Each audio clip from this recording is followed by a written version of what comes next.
Bismillahirrahmanirrahim. Size zor geldiği halde savaş üzerine farz kılındı. Hakkınızda hayırlı olduğu halde bir şeyden hoşlanmamış olabilirsiniz.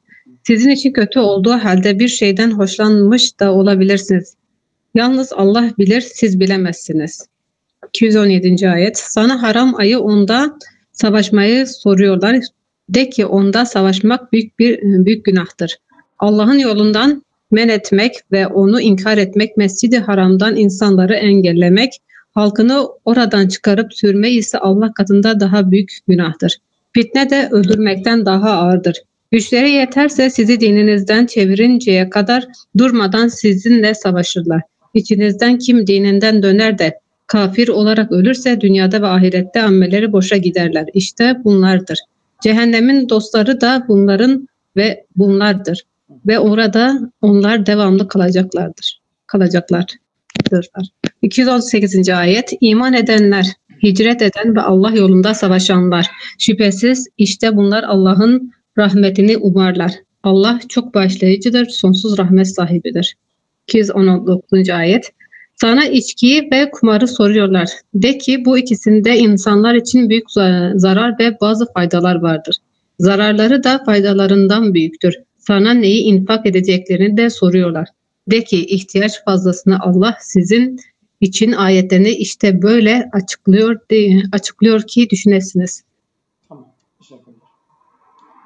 Şimdi Bismillahirrahmanirrahim. Furida aleykum eyyuhel müminun. Ey müminler, üzerinize farz kılındı. Ne farz kılındı? El-qitalu fi sebilillah. Allah yolunda savaşmak. Ve mekruhun lin nefsi bi tabi'a. Tabiatıyla bu nefse hoş gelmeyen bir durumdur. Neden? Lima fihi min bezli mali ve nefsi. Çünkü orada nefis ve malın sarf etmesi vardır.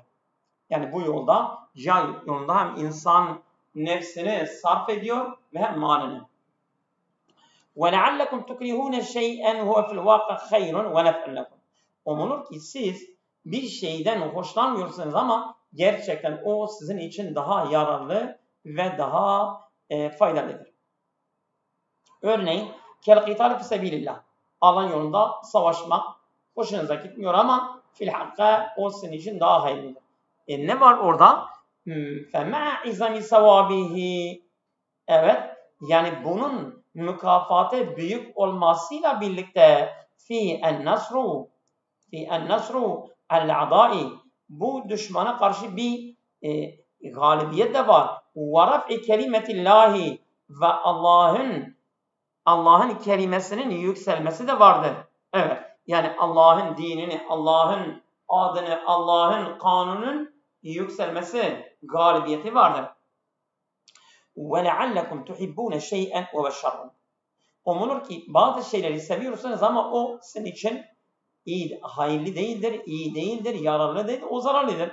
Vebali de var. Aleyküm üzerinde. Ketehallüfi anil cihadi.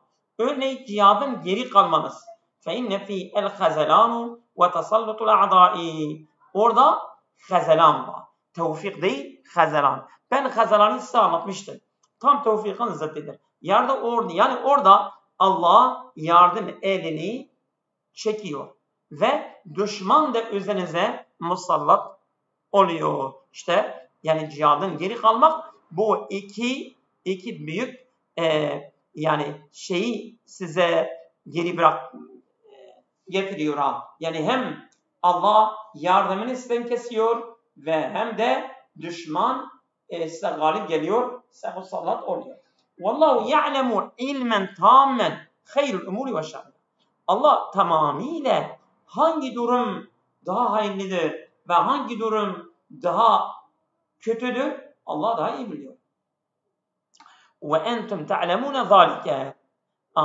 Ve siz bunu biliyorsunuz ki daha iyi bilen Allah'dır. Festecibu li emri. O zaman Allah'ın emrine icabet edin, kabul edin yani. Fefi el hayru lekum. Orada sizin için bir hayır var. Evet. Bir dakika.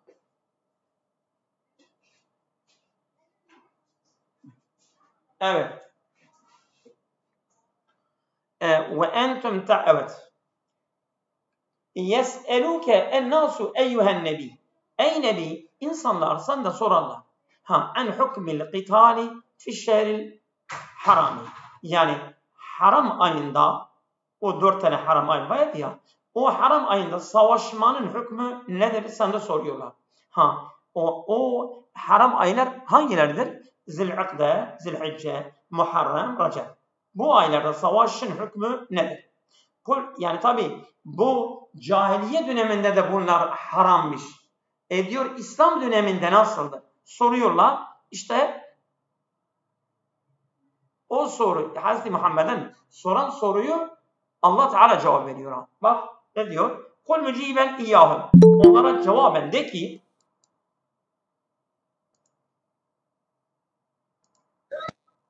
evet. Onlara cevaben de ki azim indallah. Allah katında büyüktür.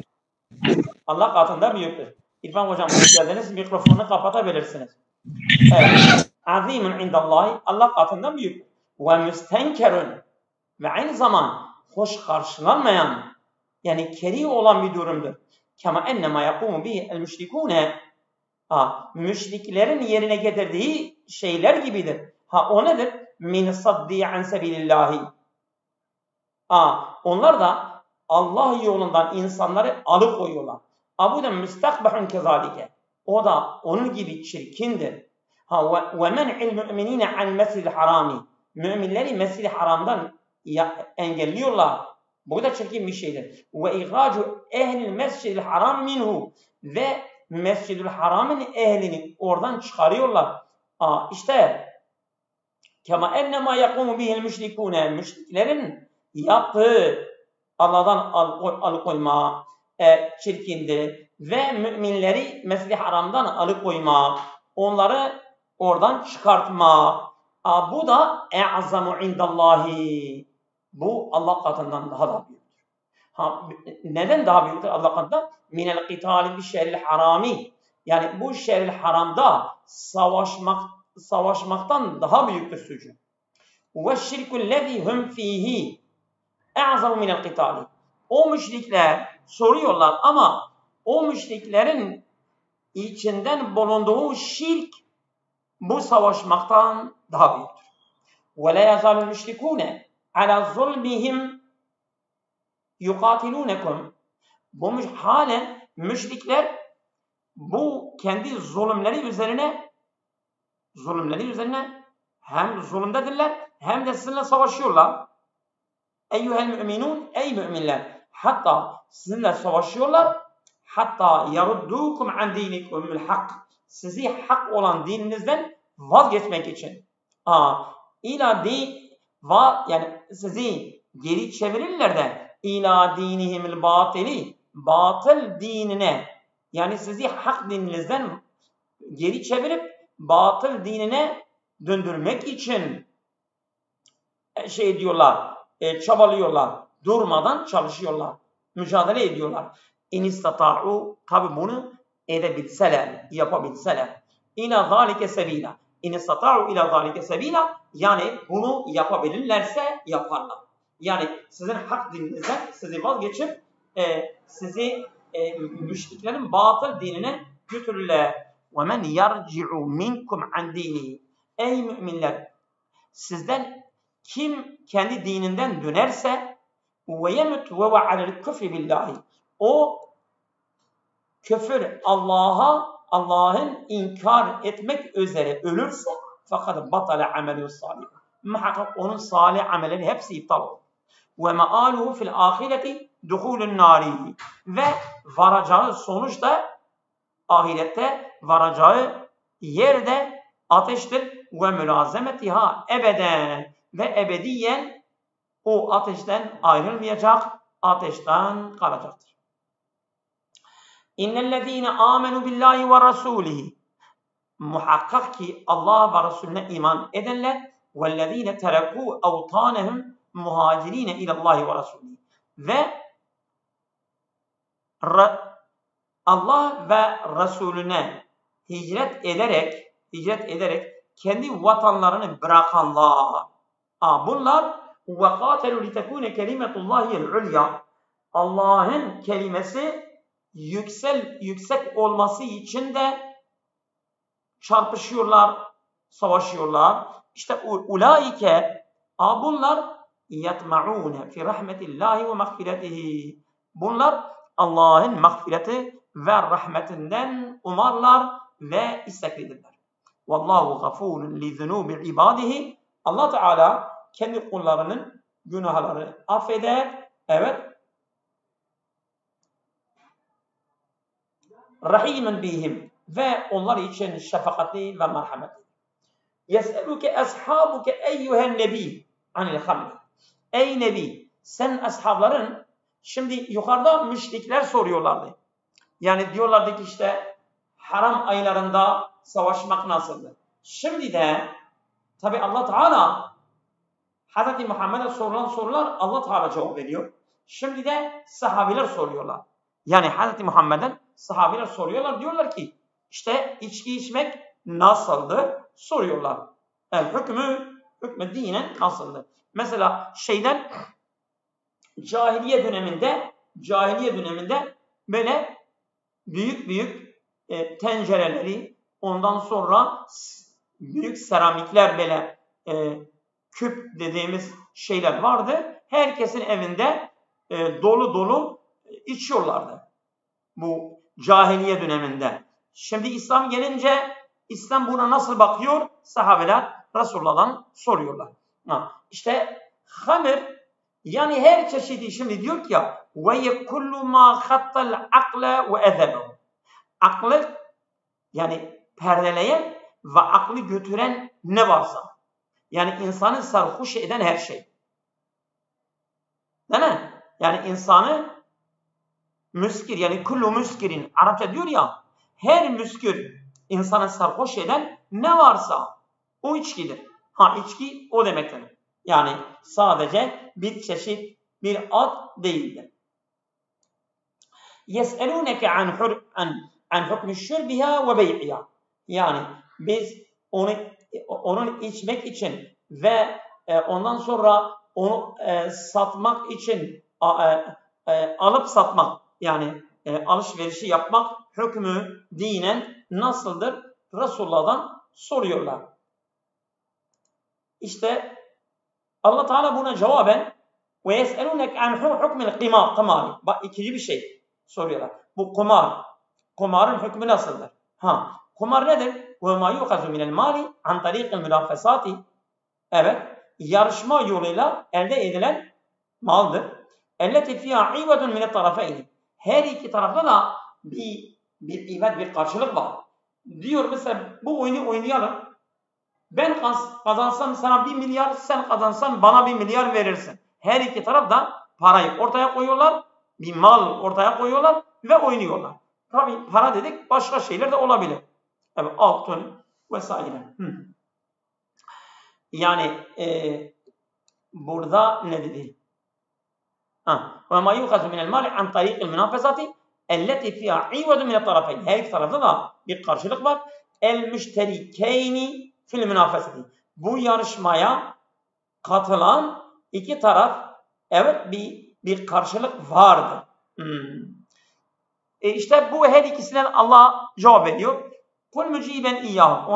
Onlara cevaben de ki fihima müdarrun ve mefasid. Diniyetün ve dünyeviyetün kesiretün. Her ikisinden de çok sayıda dini ve dünyevi zararlar ve bozgunculuk var. İfsad var yani. Değil mi? Evet. Nedir? Mesela o çok sayıda dini dünyevi min zihabil akli vel mali. Hem akıl gidiyor hem mal gidiyor. İçkide akıl, kumarda mal. Vel vuku'i fil adaveti vel bagdai. Vel vuku'i fil adaveti vel bagdai. Orada insan düşmanlık ve kine düşüyor. Yani birisi kazansa, onun mali alsa ondan kin besliyor ve ona düşmanlık ediyor. İçki de öyle. Ve fîmâ menâfi'un qalîle. Ama her ikisinde de az bir fayda var. Kelime kasibil madiyeti, yani birisi mesela kazansa öbürünün mali alıyor ya, ucuz bir malın elde edilmesi var. Ama وَدَرَرُهُمَا وَالْاِسْمُ الْحَاسِلُ بِهِمَا اَكْبَرُ مِنْ نَفْعِهِمَا. Onların zararı ve her ikisinden de elde edilen günah en büyük faydalarından kat kat büyüktür. وَمَا كَانَ دَرُّهُ اَكْثَرُ مِنْ نَفْعِهِ. Eğer bir şey zararı karından daha fazla ise فَاِنَّ الْعَاقِلَ يَجْتَنِبُهُ. Akıllı insan o işten vazgeçer, o işten uzak durur. وَهَذَا الْبَيَانُ مِنَ اللّٰهِ فِي تَمْهِيدٌ لِتَحْرِيمِ الْخَمْرِ. Bu açıklama Allah'tan nedir?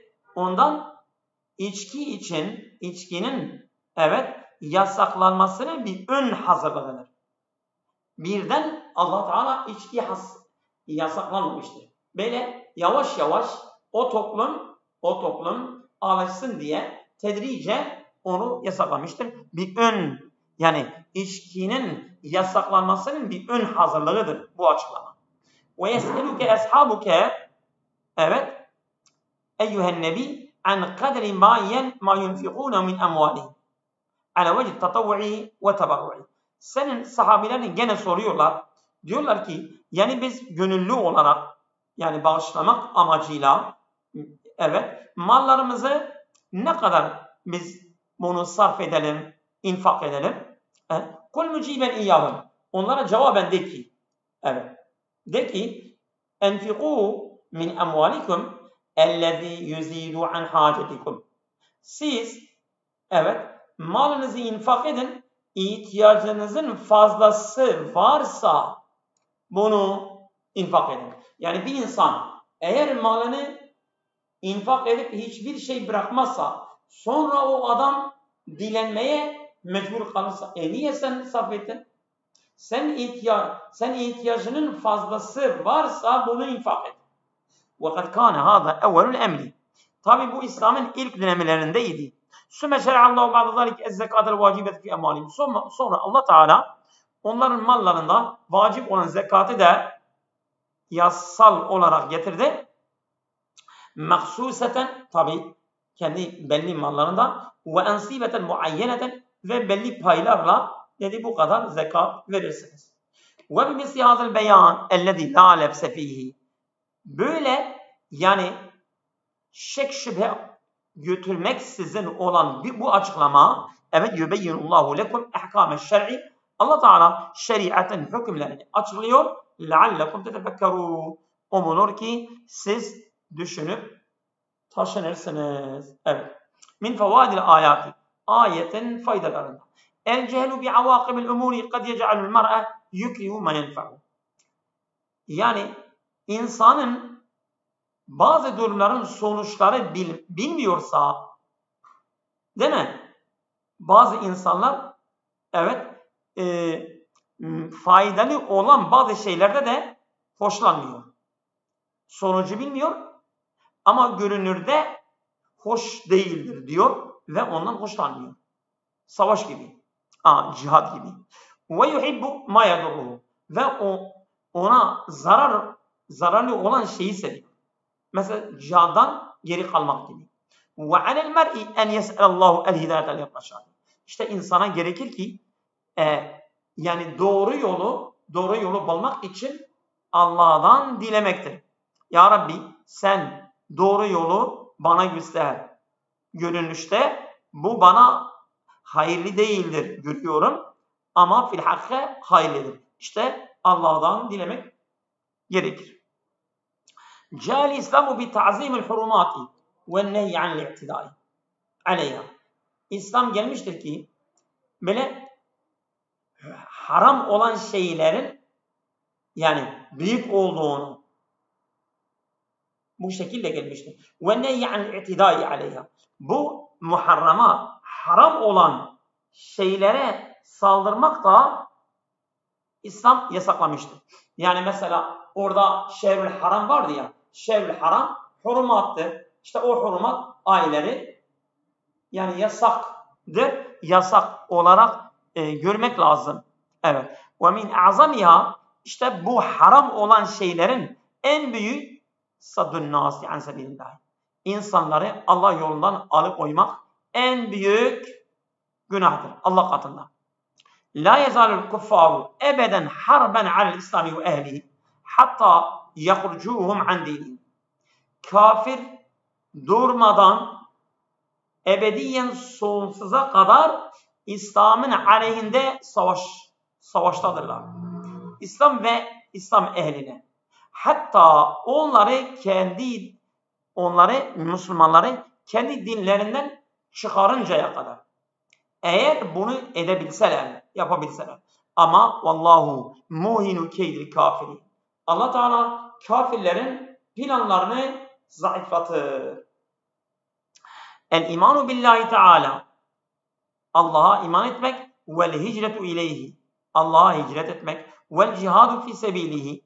Allah yoluna cihad etmek a'zamul vesaililleti yenalu bihel mer'u rahmetallahi ve mağfiretihi. En büyük araçtır ki onun sayesiyle kişi Allah'ın rahmetine ve mağfiretine ulaşır. Hürmetü's şeriatı harrametü's şeriatü kulle ma fihi dararun galibun ve in kana fihi ba'dul menafi. Şeriat, evet, zararı çok olan, her ne kadar az bir yararı varsa dahi şeriat onu haram kılmıştır. Neden? Mura'aten li maslihatil ibadi. Bunu da kulların yararını gözeterek bunu yapıyor. Evet, buyurun.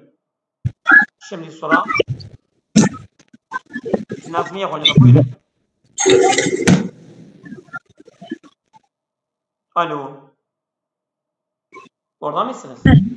Buradayım hocam. Bir açamadım da.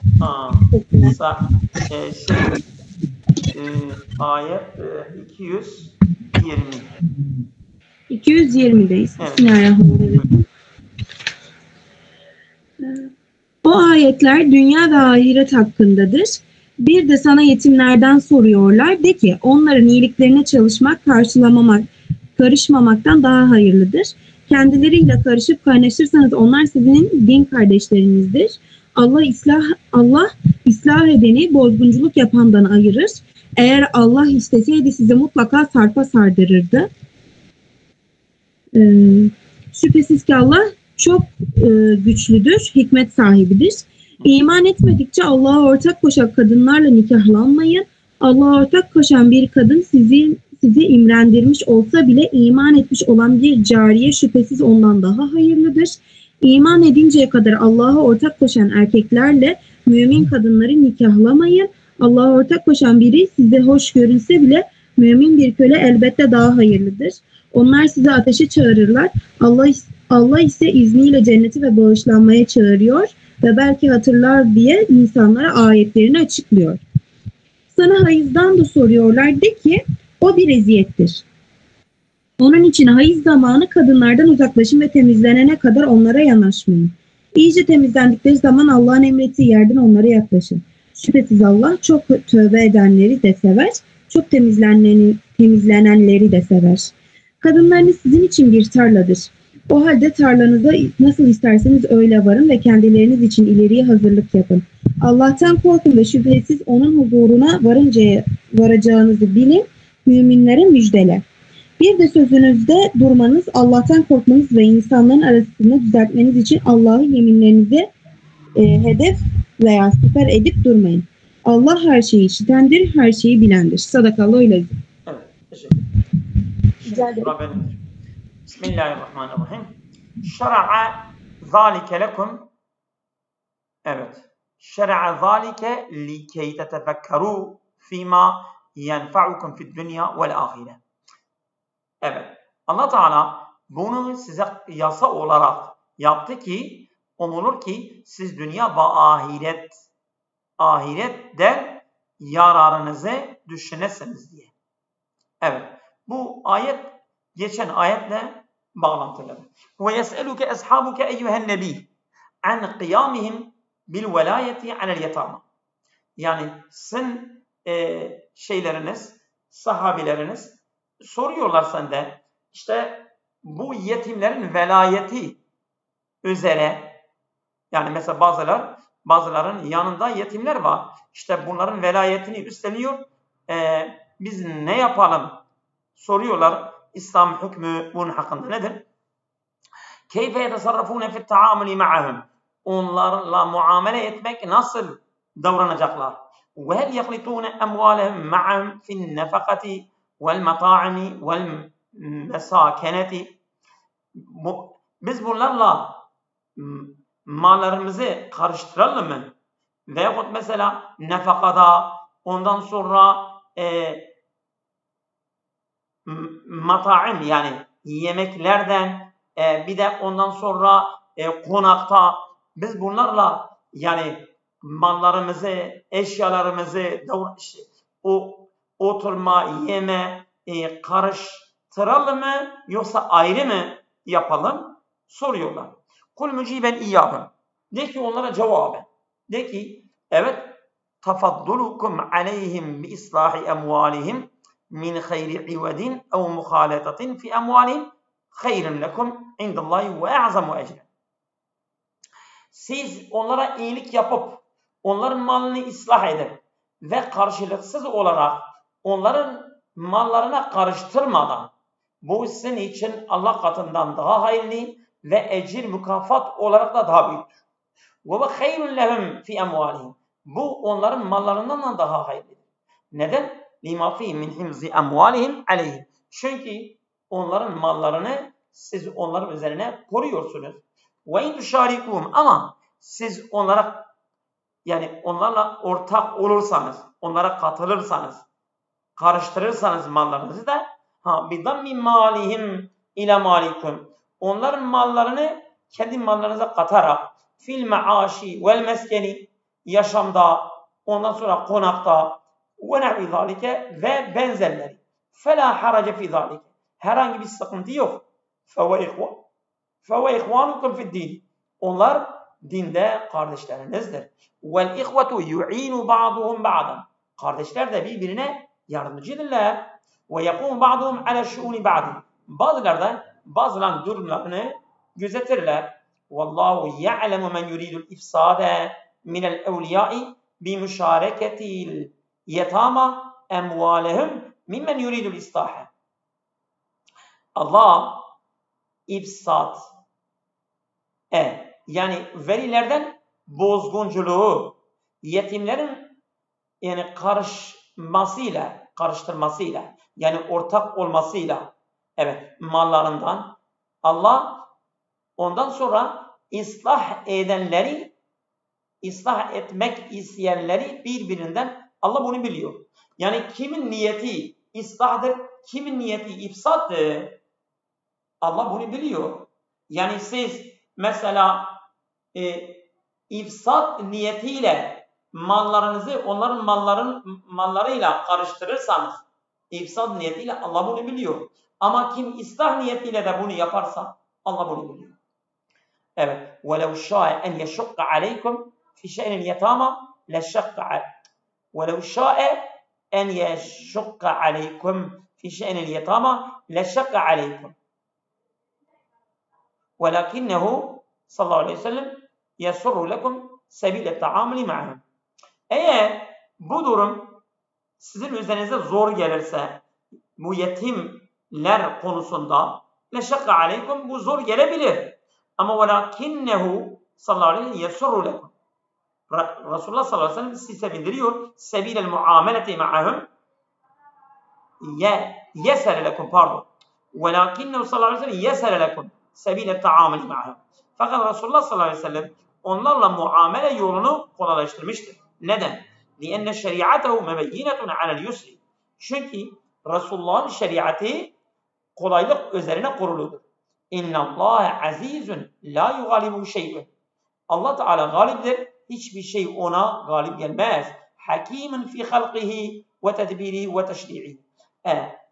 Allah Teala yani mahlukatlarında ve şeriatinde ve tedbir ve düzende de hikmet sahibidir. وَلَا تَتَزَوَّجُوا اَيُّهَا الْمُؤْمِنُونَ الْمُشْرِكَاتِ بِاللّٰهِ.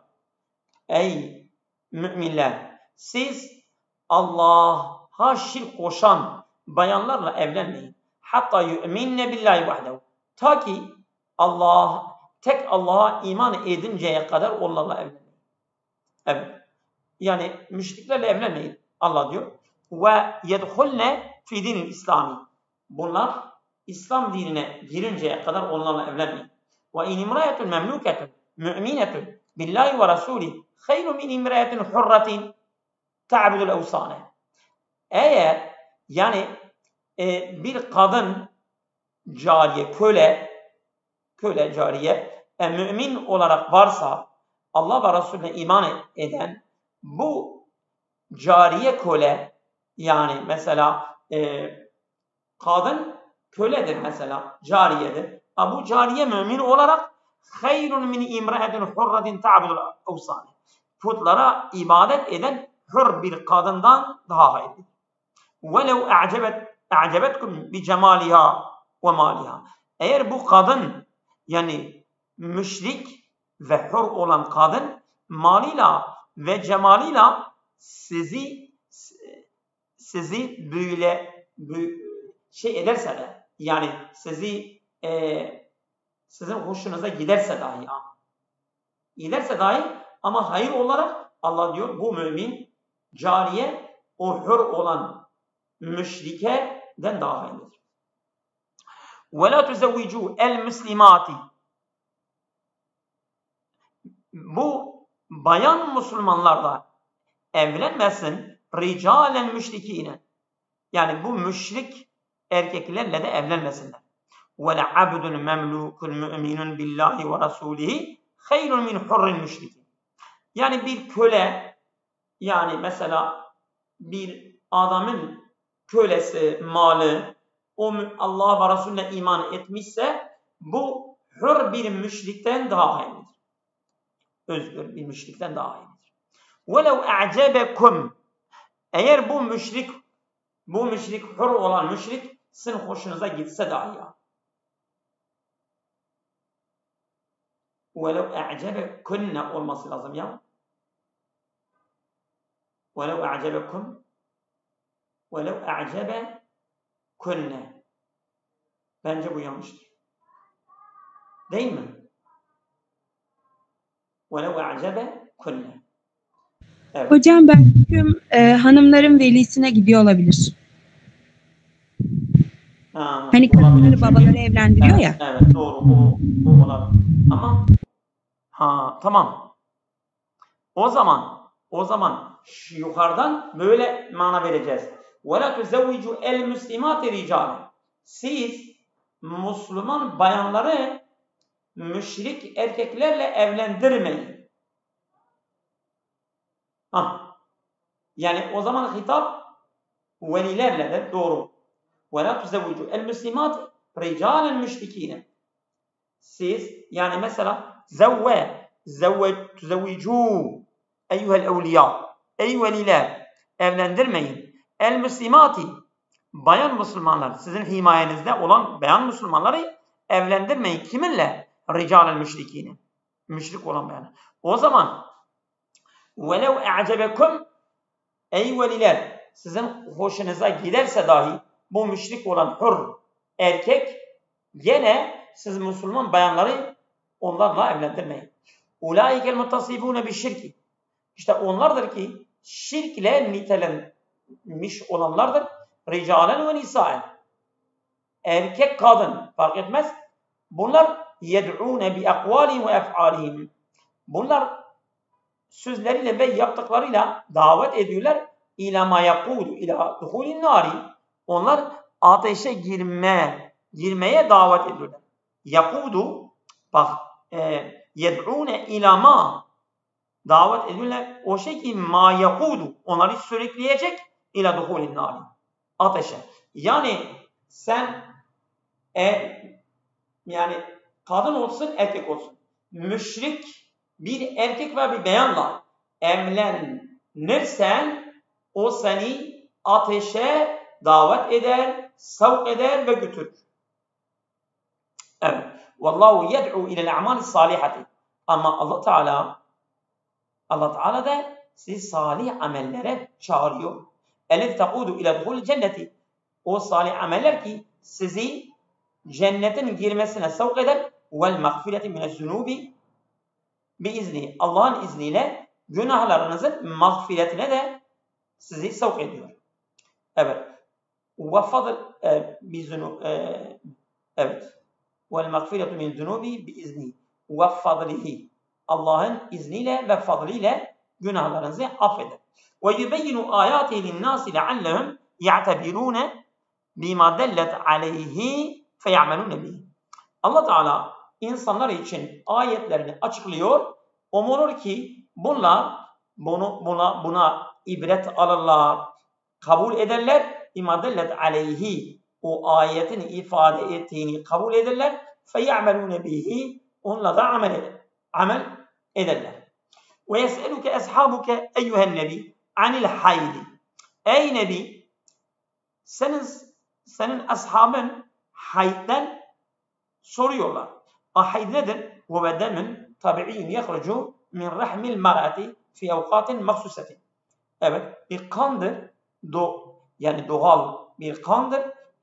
Kadının rahminden çıkıyor fi evkatin maksusetin, belli vakitlerde. Evet. Kul müciben iyyâhum. Onlara cevaben de ki el haydun eden lirraculi vel marati. Bu hayz hem kadın hem erkek için bir eziyettir. Feştenibu cima'en nisa. Mesela kadınlarla, evet, kadınların yatağından uzak durun. Fi vaktihi, o bu hayd esnasında. Ve la takrabuhunne bil vat'i. Yani tabi ilişkiyle onlara yaklaşmayın. Hatta yenkati'ad demu anhunne. O kan onlardan kesilinceye kadar. Ve yetaharne minhu, ondan temizleninceye kadar. Bil gusli, tabi boy abdestiyle. Evet. Feiza inkata'a ve tetahharne minhu fecami'un. O kan kesildi ve o kadınlar da o kandan temizlendiler. O zaman fecami'un, onlara yaklaşabilirsiniz. Alel vecillezî ebâhe lekum. Tabi Allah size halal kıldığı şekille yaklaşabilirsiniz.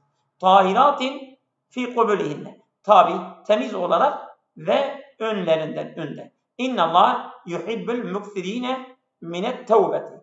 Allah Teala çok tevbe edenleri sever minel maasi, günahlardan. Vel mübaligîne fit tahâreti minel ahbâs. Ve günahlardan da temiz olan vel mübaligîne, yani böyle, yani mübalağa, yani aşiri yapan fit tahâret, temizlikten minel ahbâsi, kötü, yani böyle ahbas da şeydir vallahu alem, kötülüklerden mi? Yani yoksa mesela necasetlerden diyelim. Böyle tertemiz yapanlar, Allah onları seviyor. Zevcatukum mahallu zar'in lekum. Evet, eşleriniz, evet, ekinlerinizin yeridir. Evet, lekum, yeridir ne? Lekumul evlâde. Size çocukları doğururlar. Kele ardilleti tehrucu simâre. Evet, meyveleri çıkaran yer gibidirler. Fetu mahallel harsi, siz tarlanın yerine gidebilirsiniz. Ve vel kublu, o da ön tarafıdır. Min eyyi cihetin şi'tum ve keyfe şi'tum. Hangi taraf isterseniz ve hangi şekille isterseniz. İza kâne fil kubli, tabi önde olursa. Ve kaddimu li enfusikum bi fi'l hayrati. Evet, siz hayırlı işlerle kendi nefsinize takdim edin. O nedir? Ve minhu, işte kendi nefsinize hayır şeyleri takdim ediyorsunuz. O nedir? Ve bir dakika. Benim güzelliğe gitti. Evet. Ve minhu en yucami'ar racul imra'etehu. Erkek karısıyla ilişkiye giriyor. Bir kasti takarrubi ilallahi teala. Allah'ı yaklaşmak kastiyle yapıyorsa, bu da bir nedir? bir hayır ma yukadimu li enfusikum'dur. Evet. Ve ricae zürriyeti salihati ve salih bir nesli umarak vettekullâhe biimtisâli evâmirihi. Allah'ın emirlerini yerine getirmekle Allah'tan korkun ve iştinabi nevahihi ve Allah'ın yasaklarından uzak kalarak. Ve minha ma şer'a lekum fi şe'nin nisai. İşte Allah'ın yaptıklarında Allah'ın emrettiği şeyleri yerine getirmek, onların yasakladığı şeylerden uzak durmak. İşte onlardan ma şer'a lekum fi şe'nin nisai. Sizde yasal olarak, kanun olarak konulmuş kadınlar hakkındadır. O da takvadandır. İmtisalül evamiri ve iştinabül nevahidir. Ve'lemû ennekum mülâkû yevmel kıyamet. Biliniz ki siz kıyamet gününde Allah'a karşı çıkarsınız, Allah'a rastlarsınız. Evet. وَقِفُونَ بَيْنَ يَدَيْهِ. Siz Allah'ın önünde duracaksınız. وَمُجَازِيكُمْ عَلَى اَعْمَالِكُمْ. Allah Teala sizi yaptıklarınız üzerine cezalandıracaktır. Evet. وَبَشِّرْ اَيُّهَا النَّبِي الْمُؤْمِنِينَ. Ey Nebi, müminleri müjdele. بِمَا يَسُرُّهُمْ عِنْدَ لِقَاءِ رَبِّهِمْ. بِمَا يَسُرُّهُمْ عِنْدَ لِقَاءِ رَبِّهِمْ. Allah'ın katında onları sevindirecek şeylerle onları müjdele. Ha nedir? Minen naimil mukimi. Kalıcı nimetlerden. Ve nazari ila vecihil kerimi. Ve Allah'ın yani değerli, kıymetli yüzüne bakmak. İşte bu Allah'ın onları sevindirecek şeylerden, nimetlerden. Ve la tec'alû el-helfe billahi hücceten mani'aden min fi'l birri ve takva vel islahi beynin nas. Siz kılmayın. Allah'la yemin etmek bir engelleyici delil kılmayın. Min fi'l birri ve takva. Takva ve hayır işlerden vel islahi beynin nas ve insanlar arasındaki ıslahlar. Yani mesela bir insan yemin etmiş, demiş ki ben namaz kılmayacağım. Bu sen Allah'la yemin etsen dahi bu iyi bir işten Allah'a yemin etmek sana bir engelleyici bir delil olmasın. Yahut mesela ben bu insanları barıştırmam. İslahi beynin nas. Yemin ediyor. O yemin seni o işten alıkoymasın. Allah Teala diyor ha.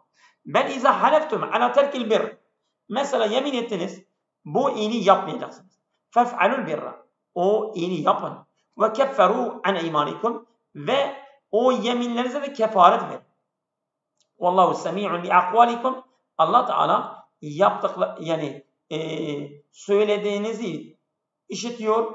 Alimun bi ef'alikum. Yaptıklarınızı da biliyor. Ve seyucazikum aleyha. Bunun üzerine sizi mükafatlandıracak. Min fevaidil ayati, ayetin faydalarına tahrimun nikahi. Beynel müslimine vel müşrikine. Müşrikler ve Müslümanlar arasında nikahın haram, yasak oldu. Ayette var. Ve zâlike li bu'di ma beyne şirki vel imani. Çünkü bu da şirk ve iman arasındaki ne kadar uzak olduğu içindir. Bu olmuyor yani ha. Şirk ve iman çok uzaktırlar. Bunun için Allah bunu yasaklamıştır. Delletil ayetu ala iştiratil veliyyi inde akdi nikah. Bu ifade ediyor ki nikah esnasında velinin şart olduğu ayet delildir. Bu delildir. لِأَنَّ اللّٰهَ تَعَالَى خَاطَبَ الْاَوْلِيَاءَ لَمَا نَهَا عَنْ تَزْوِيجِ الْمُشْرِكِينَ. Müşriklerle evlenmenin yasaklanmasında kadınlarla muhatap olmuyor Allah Teala. Yani ey mümin kadınlar, siz böyle evlenme esnasında böyle yapmayın mı demiyor. Mümin kadınların evlenmesinde velilerle muhatap oluyor Allah Teala. Bunun için nikahda velinin gerekli olduğu, şart olduğunu gösteriyor. Evet. Haysu eşşeri'atu ala taharetil hissiyeti. Pardon. Hassa şeri'atu ala taharetil hissiyeti minen necasati vel aksari. Şeria teşvik ediyor. Böyle zahiri taharetin necasetlerden ve kirliliklerden şeriat teşvik ediyor. Yani bir Müslüman temiz olmalıdır.